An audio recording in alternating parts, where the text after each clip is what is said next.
Welcome to the Einstein Retirement Daily, where we curate financial, economic, and market news for the headlines that affect today's retiree. Today's topics: it's tax day. Is this just April 15th, but May 17th instead? We'll cover that.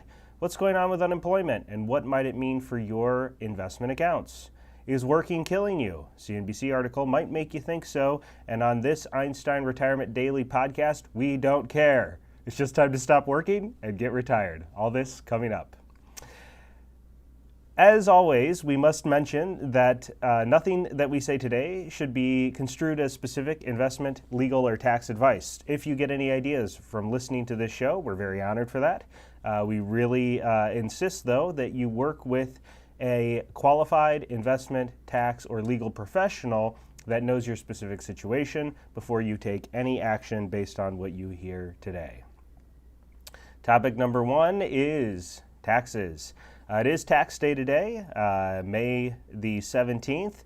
If that feels like a weird thing to say, that's because it is. This is the second year in a row that taxes have been pushed back. And yes, so far I can say fairly certainly that this is just a normal tax day, just a month later. I guess you could say a month and 2 days later. So Fox Business Megan Haney has an article. The May 17 tax deadline is coming up. Here's everything you need to know.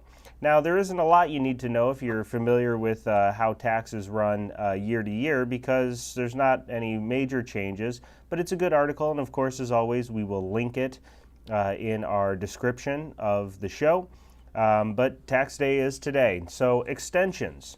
If you need an extension, if you have a more complicated tax return or something that you're just not quite ready to file, a couple of things that are good to know about tax filing, and especially when you're filing an extension.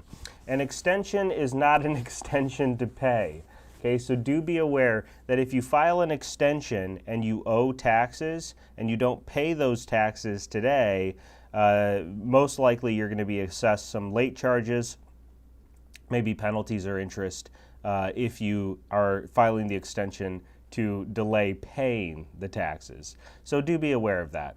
The second thing is that extensions, while they're available until October 15th, filing this extension is not something that you have to pay for. Okay, you can file an extension for free. The form number is form 4868. Okay, and this is something that you are able to file on the IRS's website for free. If you go through the Fox Business article that we're going to link, you can go right through and get to that, or you can probably just do a Google search. I did not test this ahead of time, so don't hold me to it, but I'm guessing you can probably do a Google search on Form 4868, and it'll pop right up. Of course, you can pay someone to file this for you, but just know that it is available at no cost. You can file it right on the IRS's website. Extensions, again, are to finish your tax return, not to pay the correct amounts. So an extension is not saying to the IRS, please let me pay you later. That's not what an extension is for. The extension is for you to be able to take, say, a more complicated tax return and finish, getting all that stuff together to get it filed. Okay. What do you do? Okay, common question, I guess, is what do you do if you have a tax return that you're wanting to file an extension for and you think you might owe some more tax? Pay what you think you owe, even if you're not done yet. And the reason for that is you want to avoid any charges or penalties when you file that extension. And so go ahead and pay what you think that you already owe. And then when you finalize your tax return, it should all work out. If you get a small refund because you overpaid, okay, then that's how that will work. Okay, contributing to your IRA and Roth IRA, that deadline was also extended. So if you have some makeup amounts for 2020 and you want to put some extra dollars in your IRA or Roth IRA accounts, the May 17 date, today's date, is the extension date, okay? Last thing that the article highlights, and probably good to know, is that if you're expecting a refund from your tax return, well, you may be waiting a little bit because the IRS is a little backed up. They're a little slow. I think we covered it either on the last episode or maybe 2 episodes ago, that 2 out of 100 callers into the IRS actually are getting through. So just know a lot of delays, and please expect that. Okay, let's talk about unemployment. Why do we want to talk about unemployment on a retirement show? That's the whole goal. Well, you know, unemployment tends to be an indicator for the overall strength of the economy, often tends to be an indicator of economic performance and stock market performance. And so we want to cover that here because there seems to be a lot of, I would say, conflicting news around unemployment numbers. And that can create volatility in the stock market and maybe in some of your investment accounts. So unemployment, an article from Sarah Camden from the Wall Street Journal claims that U.S. jobless claims have fallen to a pandemic low. So let's talk about that and build some perspective. So the first thing is that it is true, okay? So obviously, well, I don't know, obviously or not, it feels like in today's world you have to fact check everything. And relying on someone else to fact check it maybe isn't good enough, so you should do it yourself. But unemployment numbers are at pandemic lows. The current numbers for last week were 473,000, and the moving average is just over 500,000. So a moving average takes, you know, prior week schedule and then kind of smooths it out, and that has fallen to a low as well, just over 500,000 of unemployment claims on a moving average, and then specifically last week, 473,000 was the average for the week. So in 2019, the weekly average was 218. So we're still about double what we were pre-pandemic. Okay, so understand that while this is good news, yes, jobless claims are falling, we're not back to where we were. Okay, so pre-pandemic numbers are little less than half current numbers for jobless claims. So important to attend to that, but it does appear that there's still continuing strength building in the economy. People are getting back to work, they're reemployed, and so all of that's a good sign. We like to see all of that. Now, speaking of work and employment, Holly Elliott from CNBC maybe thinks that this people being unemployed is a good thing. Although I think there's maybe a healthy balance to strike, because I'm sure Holly, as well as many others, wouldn't say that being unemployed is an unstressful event.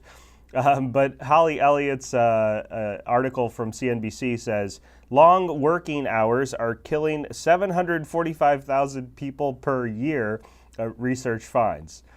So I'll link to this article.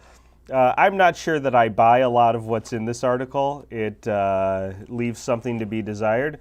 But the World Health Organization teamed up with the International Labor Organization, and they did a study. Now, in full disclosure, I have not read this study, okay? So I didn't read the study. I'm not sure that I need to, because if you read Holly's summary of it in the article, I think you can pretty well count on the fact that there's some questions here. So here's how it's being reported. Long work hours are killing hundreds of thousands of people around the world. Now, in perspective, hundreds of thousands of people, considering the size of the planet, okay, the number of people on the planet, I'm not sure that's a very big number to begin with. And I'm not sure if you accounted for just deaths in total, if you would maybe even notice this. But the World Health Organization and the International Labor Organization, here's the key word, estimate. Now again, I didn't read the article, so I have no idea how they estimate this, but they did estimate that 398,000 people died of stroke on per year. Okay, so I don't know why you don't just count but apparently you can't count, so you have to estimate. So they're estimating this, they're not counting, whatever that means. And then the WHO and the ILO, respectively, also estimate, keyword estimate, that 347,000 people are also dying from heart disease. So I'm not sure the causal link here, but somehow they were able to extrapolate that these specifically estimated people, I'm not sure if those two words go together, but these people who are estimated, some specificity to their condition, were also working on average more than 55 hours a week. Now, I did, in full disclosure, laugh out loud when I read this article, but I thought it was a good article to highlight on this show because we want you to retire, okay? One thing that they did highlight that I thought was interesting is those who were dying between the ages of 60 and 79. Those who died were between those ages of 60 and 79. So that's about the average age of our audience here, those of you watching. And so even though this particular article probably leaves a lot more questions than it answers, we are going to side with the World Health Organization on this one and say that if you're over the age of 60, let's get this retirement or partial retirement thing figured out and going for you.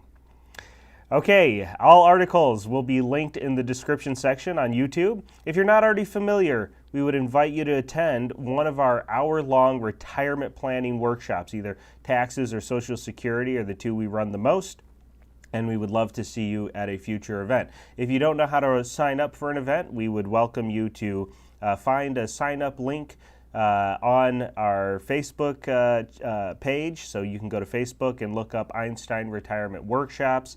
We'd be happy to connect with you that way and get you signed up for an event. And we also invite you to subscribe to our YouTube channel here, follow our Facebook page, and when we launch one of those events, you'll simply see it pop up, and we would love to have you. That's all we have today, and we'll look forward to seeing you next time.